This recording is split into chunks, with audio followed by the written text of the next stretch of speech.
Hello दोस्तों, आप सभी लोगों का how to study easy way परिवार में मैं हार्दिक स्वागत करता हूं।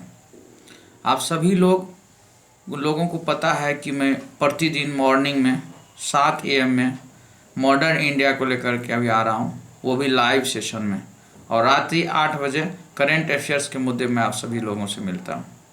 तो उसके बाद एक और रिकॉर्डेड वीडियो प्रतिदिन जा रहा है जो बिहार स्पेशल पे जा रहा है। अभी मैं मॉडर्न इंडिया पर आ रहा हूँ। और मॉडर्न इंडिया भी वैसे जनरल जो इंडिया का है वो ख़त्म हो रहा है, बिहार वाला भी लगभग समाप्ति हो रही है। इसके बाद हम एंशियंट और अन हिस्ट्री के बारे में बात करेंगे आप सभी लोगों से। तो आप सभी लोगों से मेरा विनम्र निवेदन है कि कृपया करके मेरे चैनल को लाइक करें, शेयर करें और सब्सक्राइब करें। तो चलिए, आज हम बिहार का जो टॉपिक है वो है सविनय अवज्ञा आंदोलन, यानी बिहार में सविनय अवज्ञा आंदोलन पे आज हम आपसे बात करने आए हैं। और ये बहुत लंबा वीडियो नहीं रहेगा, बहुत शॉर्ट में मैं बता दूंगा। जो मेन सार है उसको जानना है। नेशनल लेवल पर मैंने आपको सविनय अवज्ञा आंदोलन बता दिया था कि सविनय अवज्ञा आंदोलन जो है 1930 ईस्वी से शुरू होकर के 1934 ईस्वी तक चला था, जिसके पीछे बहुत सारा रीजन था जो मैंने बताया था कि किस तरह से जो है सो साइमन कमीशन आए। साइमन कमीशन में भारतीयों को नाम नहीं था तो इससे नाराज़गी हुई। फिर 1919 का एक्ट आया, उस एक्ट में भारतीयों के को लेकर के कुछ ऐसा नहीं था जो भारतीय चाह रहे थे। उसी क्रम में जलियांवाला बाग कांड हुआ। फिर और भी कई घटनाएं हैं। 1929 में विश्वव्यापी मंदी है, उसका भी इफेक्ट उसमें दिख रहा है। तो ऐसे कई चीज़ थे जो 1930 में सविनय अवज्ञा आंदोलन के रीजन बने। अब इस आंदोलन को हम लोग क्या करेंगे, बिहार के संदर्भ में देखेंगे। तो सबसे पहले इसको हम लोग देखते हैं कि जो सविनय अवज्ञा आंदोलन हुआ, इसके बारे में सबसे पहले कांग्रेस के जो वार्षिक अधिवेशन लाहौर में हुए, उस अधिवेशन में जो है सबसे पहली बार जो है कहा गया कि हम सविनय अवज्ञा आंदोलन करेंगे। और उसे गांधी जी की चूंकि नेतृत्व में आंदोलन है तो उसे स्वीकृति दी गई थी। तो सविनय अवज्ञा आंदोलन को स्वीकृति लाहौर के वार्षिक अधिवेशन में दिया गया था, जिसके अध्यक्ष जवाहरलाल नेहरू जी थे। इस अधिवेशन में जब अगले साल गांधी जी बोले कि हम 11 सूत्री मांग प्रस्तुत करेंगे वायसराय के सामने। अगर वायसराय मान गए तो आंदोलन नहीं करेंगे, लेकिन 11 सूत्री मांग जैसे ही गांधी जी रखे, वायसराय उस समय लॉर्ड इरविन थे, तो इरविन ने उनको मानने से इनकार कर दिया। तब गांधी जी ने स्टेटमेंट दिया कि मैंने वायसराय से तो रोटी का एक टुकड़ा मांगा, लेकिन वायसराय ने मुझे पत्थर का टुकड़ा थमा दिया। और गांधी जी मजबूर होकर के उनको एक अल्टीमेटम दिए थे। वो डेट था 31 जनवरी 1930। बोला 31 जनवरी 1930 तक अगर आप मेरे इस 11 सूत्री मांग को मान लेंगे तो हम आंदोलन नहीं करेंगे। लेकिन ऐसा अंग्रेजों ने नहीं किया। अंत में मजबूर हो गए गांधी जी को फरवरी 1930 में सविनय अवज्ञा आंदोलन जो है लॉन्च करना पड़ेगा। लेकिन गांधी जी इससे पहले सविनय अवज्ञा लॉन्च विचार करेंगे। 12 मार्च 1930 ईस्वी को गांधी जी क्या करते हैं, अपने 78 साथियों के साथ अहमदाबाद से दांडी तक की यात्रा करते हैं और इसमें 6 अप्रैल 1930 को पहुँचते हैं। और पहुंचने के बाद जो है नमक कानून तोड़ते हैं और वहीं से सविनय अवज्ञा आंदोलन की शुरुआत होती है। तो सविनय अवज्ञा जो आंदोलन करते हैं गांधी जी, तो उसमें कुछ वो रखते हैं कि इसको हम कैसे आंदोलन करेंगे, यानी कुछ प्रोग्राम होता है उनका। तो जैसे कि प्रोग्राम में था सबसे पहले नमक कानून को उल्लंघन जो कर दिया। फिर जो है करबंदी आंदोलन है, टैक्स नहीं देना था। महिलाओं द्वारा जो शराब है, अफीम है, विदेशी कंपनी, इसके दुकान पर जाकर के धरना देना था। विदेशी वस्तुओं का बहिष्कार करना था। ऐसे कुछ कंडीशन थे। जो लोग सरकारी सेवा में थे उन्हें सेवा में छोड़ना था। हिंदुओं में अस्पृश्यता की जो भावना थी उसको भी छोड़ देना था, यानी त्याग कर देना था।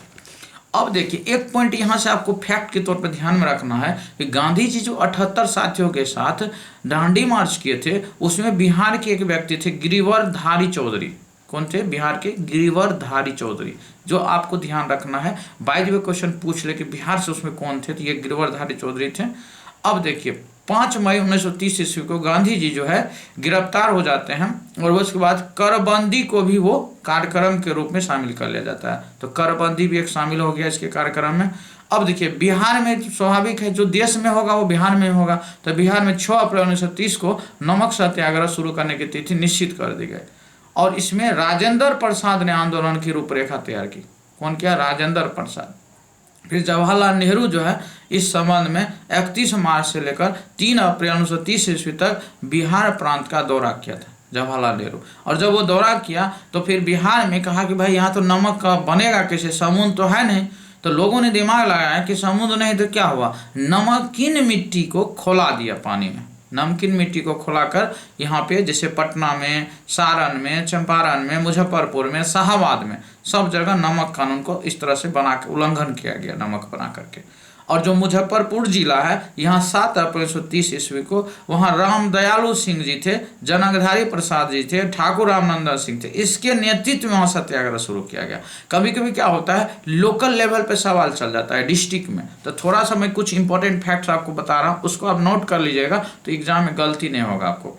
फिर पटना में देखिए 16 अप्रैल 1930 ईस्वी को एक नरवास पिंड में नमक बनाया गया, नरवास पिंड जगह में, ठीक है ना। और वहां पे क्या नेतृत्व करे थे, अंबिका कांत सिंह करे थे, अंबिका कांत सिंह, ये भी इंपॉर्टेंट क्वेश्चन है। फिर दरभंगा जिला में जाइएगा तो वहाँ सत्यनारायण सिंह नेतृत्व कर रहे थे, ठीक है ना। छपरा और सिवान में राम रक्षत ब्रह्मचारी जी नेतृत्व कर रहे थे, और भागलपुर में महादेव लाल सराफ जी नेतृत्व कर रहे थे, क्योंकि ये क्वेश्चन बीपीएससी ने पूछा हुआ है भागलपुर वाला, तो इसलिए मैं आपको बता रहा हूँ उस एंगल से कि कुछ और भी जगह से पूछ लेगा तो फिर इस स्थिति में आपको ध्यान रखना पड़ेगा। और सिवान में जो है लोगों ने नमक की पुड़िया नाम से नमक के जो है ना, नमक की पुड़िया बेची और बोला कि अंग्रेजी सत्ता को भगाने के लिए पुड़िया है। तो ऐसा करके जो घटना है सिवान में होता है, तो इसको भी आप ध्यान में रख लीजिएगा, इंपॉर्टेंट है। अब ये आंदोलन जैसे स्वाभाविक है, जब आंदोलन तेजी से बढ़ने लगता था तो ब्रिटिश सरकार क्या करती, उसको दबाने का प्रयास करती थी। जब आंदोलन को तेजी से दबाने लगा तो फिर जो है सो आगे चल करके गांधी जी को भी गिरफ्तार कर लिया गया। 4 मई 1930 ईस्वी को गांधी जी की गिरफ्तारी हो गई। अब गांधी जी की जब गिरफ्तारी होती थी तो व्यापक लेवल पर जन आंदोलन होता था, जनता प्रदर्शन कर देता था। तो उस समय 9 मई 1930 यानी जस्ट 5 दिन बाद बिहार प्रदेश कांग्रेस कमेटी विदेशी वस्त्र और शराब के दुकानों में धरना देने चले गए। और 16 मई को ये लोग बोल दिए कि भाई जो है अब हम लोग इसको इम्प्लीमेंट कर देते हैं कि विदेशी वस्तुओं को लेकर के हम लोग बहिष्कार करेंगे, शराब वगैरह का बहिष्कार करेंगे, ठीक है। फिर इसी क्रम में सर अली इमाम की अध्यक्षता में पटना में एक स्वदेशी संघ की स्थापना हुई। सर अली इमाम की अध्यक्षता में पटना में स्वदेशी संघ की स्थापना की गई। फिर पटना में जाइएगा तो विदेशी वस्त्रों का बहिष्कार करने का जो सफलता का श्रेय है ज़्यादातर महिलाओं को जाता है। उसमें जो है हसन इमाम की वाइफ श्रीमती हसन इमाम और श्रीमती विंध्यवासिनी देवी जो है उसमें बहुत प्रमुखता से भाग ली थी। फिर बिहार के छपरा जिला में जो है नंगी हड़ताल की गई। लोग जो है बोला स्वदेशी कपड़ा दीजिए, वहाँ के कैदी लोग, तो नहीं दिया तो कुछ टाइम तक वो नंगा ही रहे। मजबूर कर दिया अंग्रेज को कि आप कपड़ा दीजिए स्वदेशी वाला, तो अंग्रेज को स्वदेशी कपड़ा देना पड़ा। फिर चौकीदारी कर न देने का भी आंदोलन उसी क्रम में चलता रहा। ये जो चौकीदारी कर न देने का आंदोलन चंपारण में चला, बेगूसराय में चला, पूर्णिया में चला, पटना में चला, मुंगेर में चला, मुजफ्फरपुर में चला, कई क्षेत्रों में चलता रहा। और इसी क्रम में बिहार में एक बिहपुर कांड की घटना हो जाती है। यहाँ पुलिस बड़ा ज़बरदस्त अत्याचार किया, इसमें बहुत सारे लोगों को मारा गया था ज़बरदस्त, और लोग मार खाने के लिए लाइन में लग के मार खाते रहे। उसे लगा कि नहीं, अगर हम लोग कुछ एक्शन देंगे तो इस क्रम में क्या होगा कि फिर जो है गांधी जी सविनय अवज्ञा आंदोलन को अचानक स्थगित कर देंगे, जैसा कि चोरा चोरी कांड के बाद उन्होंने किया था। तो इस डर के मारे लोग मार खाता रहा, लाठी खाता रहा अंग्रेज से, अंग्रेज ज़बरदस्ती मारता रहा। इवन 80 साल के बुढ़े भी मार खाते रहे। एक 80 साल के बुढ़े थे, वो बोले कि आपको लाठी मारना है मार लीजिए हमको, लेकिन वो खुद बोले भी एक स्टेटमेंट कि मेरी बेटा में इतना ताकत है कि 50-50 पुलिस को अकेले देख सकता है। सोचिए, वो बुढ़ा बुजुर्ग जो है फिर भी कुछ नहीं करे क्योंकि वो मार खाए, क्योंकि उनको पता था कि थोड़ा भी हम लोग हिंसा करेंगे आंदोलन स्थगित हो जाएगा। तो ये बिहपुर कांड बहुत चर्चा में है। तो इस समय में विरोध में मार खाए लोग था, तो उसके अगेंस्ट में कुछ लोगों ने जो बिहार काउंसिल थे वहाँ से रिजाइन मार दिए, जिसमें नाम आता है अनंत प्रसाद, कमलेश्वरी सहाय, श्याम नारायण सिंह, नवल किशोर सिंह। ये सब कुछ नाम है जो क्या करते हैं, रिजिग्नेशन दे देते हैं, रिजाइन कर देते हैं। और इसी समय में कुछ लोग विधान परिषद से भी सदस्यता त्याग देते हैं, जिसमें कि अब्दुल बारी का नाम आता है, राजेंद्र प्रसाद जी का नाम आता है। फिर आगे की घटना देखिए, फिर कंटिन्यूएशन में क्या होता है कि 15 जुलाई 1930 ईस्वी की कहानी है। इसमें राजेंद्र प्रसाद को गिरफ्तार कर लिया जाता है और 6 महीने की सजा उसको दी जाती है, और वो भागलपुर यानी हजारीबाग, भागलपुर में नहीं हजारीबाग जेल में रखे जाते हैं। 6 मंथ वो हजारीबाग जेल में रहते हैं, ध्यान रखिएगा। और आगे चल करके फिर गांधी और इरविन का समझौता होता है। जिस दबाव बढ़ रहा है, लोगों का जन आंदोलन तेज हो रहा है, तो अंग्रेज दबाते दबाते थक गया था, और बहुत लोग जो है सविनय अवज्ञा आंदोलन में लाठी खाया, लेकिन कानून को नहीं उल्लंघन किया, कोई भी हिंसा के रूप में नहीं अख्तियार किया। तो इसलिए अंग्रेज भी मजबूर हो गया। अंत में गांधी इरविन फिर से पैक्ट होता है। तो ये जो पैक्ट होता है आपको 5 मार्च 1931 को होता है। इसी पैक्ट के बाद गांधी जी द्वितीय गोलमेज सम्मेलन में ब्रिटेन जाते हैं भाग लेने के लिए, लेकिन वहां पे जाकर के उनको पता लगता है कि तो चीटिंग किया मेरे साथ, जो कमिटमेंट था वो कुछ कमिटमेंट वहां पूरा नहीं हुआ और पृथक निर्वाचन की ओर बढ़ा रहा था अंग्रेज।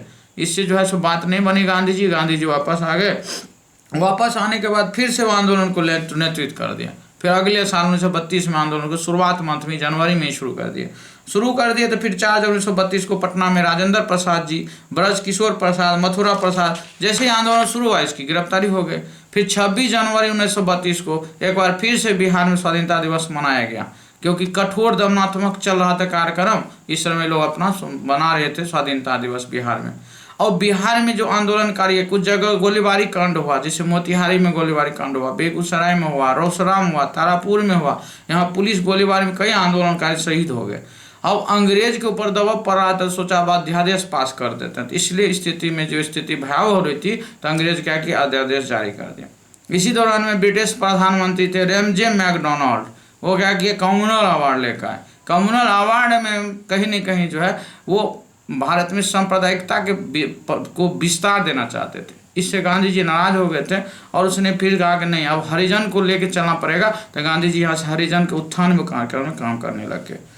इसी क्रम में फिर होता क्या है कि 7 अप्रैल 1934 ईस्वी की कहानी है। गांधी जी पटना आते हैं और वो अपने आंदोलन को स्थगित कर देते हैं, क्योंकि गांधी नेतृत्व कोई भी आंदोलन है तो खत्म नहीं होता है, वो स्थगित होता है। तो फिर इस तरह से गांधी जी दूसरा चरण का जो चला था सविनय अवज्ञा आंदोलन 1934 में समाप्त करते थे। यानी पहला आंदोलन जो शुरुआत 30 में हुआ, पहला चरण का 31 तक चला। फिर इरविन के साथ समझौता हो गया, वो ब्रिटेन चले गए, फिर लौटे, 32 से शुरू किए, फिर 34 चला। यानी सविनय आंदोलन 2 चरण का आंदोलन है। तो ये तो पहले आंदोलन हो गया। अब देखिए कुछ इंपॉर्टेंट फैक्ट्स है जो आपको ध्यान देना ही पड़ेगा। जैसे देखिए इसी क्रम में आप देखिए 23 मार्च 1931 को भगत सिंह, सुखदेव और राजगुरु को फांसी दे दी गई।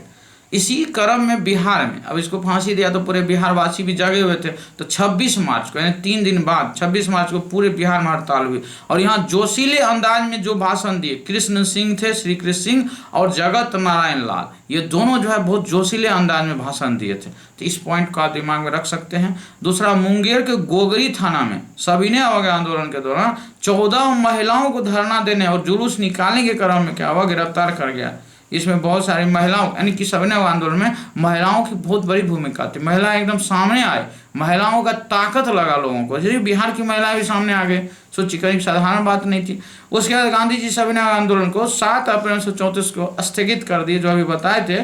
और ये महात्मा गांधी और कार्यकारिणी की जो है, जो महात्मा गांधी फिर गिरफ्तार हो गए तो उसको छोड़ा गया था, तो स्वाधीनता दिवस मनाया गया, ठीक है। और पटना में अनुग्रह नारायण सिंह और राष्ट्रीय झंडा जो है फिर फहराए थे। स्वाधीनता दिवस मनाया गया तो झंडा फहराने के काम जो है अनुग्रह नारायण सिंह किए थे पटना में, ठीक है। अब देखिए 15 जनवरी 1934, ये डेट इंपॉर्टेंट है बिहार वाले स्टूडेंट के लिए, क्योंकि इस समय हुआ था क्या, उत्तर बिहार में भीषण भूकंप आ गया था, जिसमें कि 20,000 से अधिक लोग मारे गए थे। और इसी में भूकंप पीड़ितों के लिए एक रिलीफ फंड बनाया गया था, जिसका नाम रखा गया था केंद्रीय रिलीफ फंड या कमेटी, केंद्रीय रिलीफ कमेटी बनाई गई थी। उसमें जो है अध्यक्ष थे राजेंद्र प्रसाद और उसके सचिव थे बलदेव प्रसाद। तो ये नाम आप ध्यान में रख सकते हैं। और उसके बाद जो है गांधी जी इस क्रम में 34 में ही फिर बिहार में दौरा किए, सभी लोगों से अपील किए कि जो भाई भूकंप पीड़ित लोग हैं उनको मदद कीजिए। तो वो इसके लिए मुजफ्फरपुर, मधुबनी, दरभंगा, भागलपुर जितना भी हुआ सभी क्षेत्र का दौरा किया। और इसी समय में गांधी जी बिहार में ही हरिजन यात्रा भी शुरू किए, ताकि मेन मकसद क्या है बिहार में और भी देश में, ताकि हरिजन को भी जोड़ा जाए। हरिजन के अंदर जो शिकायत था या अस्पृश्यता को लेकर के जो विचार थे उसको समाप्त करने के लिए वो हरिजन को भी इस आंदोलन में जोड़ने के लिए जगह जगह क्या किए, आंदोलन किए, लोगों को जागृत किए, ठीक है। तो ये भी इम्पोर्टेंट पॉइंट है, इसको ध्यान रखिएगा, वेरी वेरी इंपॉर्टेंट। इसके बाद देखिए कुछ मैं आपको 1-2 बात और बता दूं कि जो आंदोलन थे सविनय अवज्ञा आंदोलन, इसका कुछ महत्व है, अपने आप ही कुछ इंपॉर्टेंस है। जैसे कि ये आंदोलन में सबसे पहले जितना पहले जनता की भागीदारी थी उसके तुलना में 3 टाइम्स गुना भागीदारी यहाँ बढ़ी है। तो सोचिए जनता की भागीदारी यहाँ बढ़ गई, तो एक पॉइंट ये इंपॉर्टेंट हो गया। दूसरा, ब्रिटिश सरकार को भारत से होने वाली जो आय थी उसमें भारी गिरावट हो गया, तो ये भी दूसरा इंपॉर्टेंट है, क्योंकि शराब से जो इनकम था ब्रिटिश को और लैंड से जो इनकम था वो एकदम कम हो गया, क्योंकि कर नहीं देने का आंदोलन लोगों ने चला रखा था। फिर इस आंदोलन में जो सामाजिक वर्ग थे उसमें जो है राष्ट्र प्रेम की भावना देखने को मिले, और राष्ट्र प्रेम मिली। साथ में महिलाओं की भूमिका मैंने बता ही दिया कि महिला की शक्ति का प्रदर्शन यहाँ देखने को मिला। तो ये सब इम्पोर्टेंट पॉइंट है, इसको आप ध्यान रख सकते हैं। और इसमें जो है मुसलमानों का जो प्रभुत्व था थोड़ा सा कम हो गया, बहुत कम हो गया। पहले की तुलना में ना मुस्लिम लोग जो थे वो कम हो गए, उसका रिप्रेजेंटेशन कम हो गया। तो ये सारे जो है सविनय अवज्ञा आंदोलन से जुड़ा हुआ सारा चीज़ था। इसमें आपको ज़्यादा नहीं 4-5 बात मोटा मोटा याद रखना है।